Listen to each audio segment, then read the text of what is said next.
এখন সূচক থেকে একটা অঙ্ক করছি। অঙ্কটা কী বলেছে? বলেছে সমাধান করো। কী দেওয়া আছে?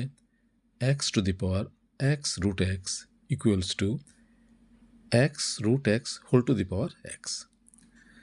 তো কেমন করে করব লক্ষ্য করো।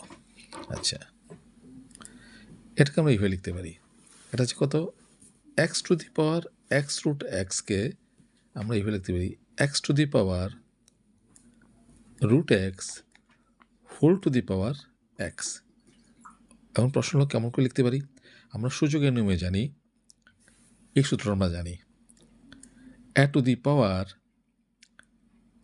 M whole to the power n হলে এটা কী হবে? এ টু দি পাওয়ার এই পাওয়ারের পরে গুণ হয়ে যাবে এম ইন্টু এন। তো উল্টোভাবে এই এম ইন্টু এন যদি থাকে এটাকে আমরা এইভাবে লিখতে পারি a to the power m whole to the power N.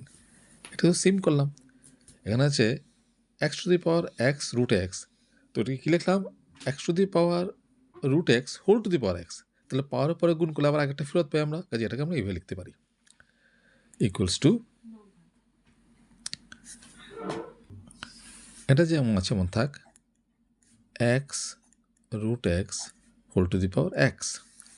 এখন দেখো সূচকের নিয়মে আমরা এটা জানি কি, যদি পাওয়ার সমান হয়, সমান চিহ্ন উভয় দিকে পাওয়ার যদি সমান হয় তাহলে অবশ্যই কী হবে?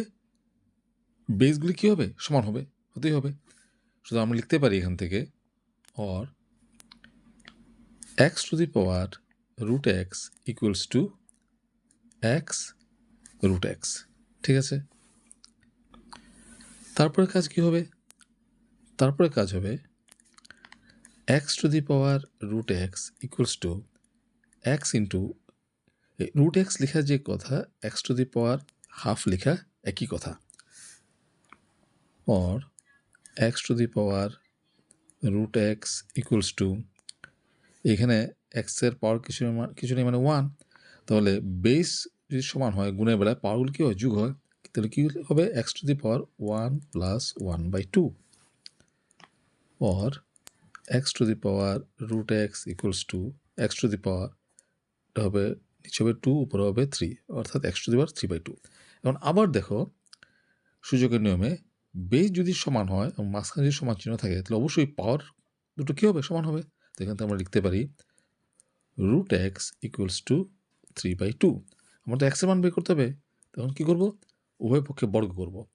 তাহলে root x whole square equals to three by two whole square. এখানে লিখে দাও উভয় পক্ষে বর্গ করে পাই, বর্গ করে পাই। তাহলে অর কী হলো? রুট এক্স হোল স্কোয়ার, মনে মনে রুট এবং বর্গ চিহ্ন যদি কেটে যায় তাহলে কী থাকবে? এক্স থাকবে, equals to three by two whole square মানে কত? তিনের বর্গ হচ্ছে নয়, দুইয়ের বর্গ চার, তাহলে এক্সের মান কত বেরোলো? 9/4। এই হচ্ছে আনসার।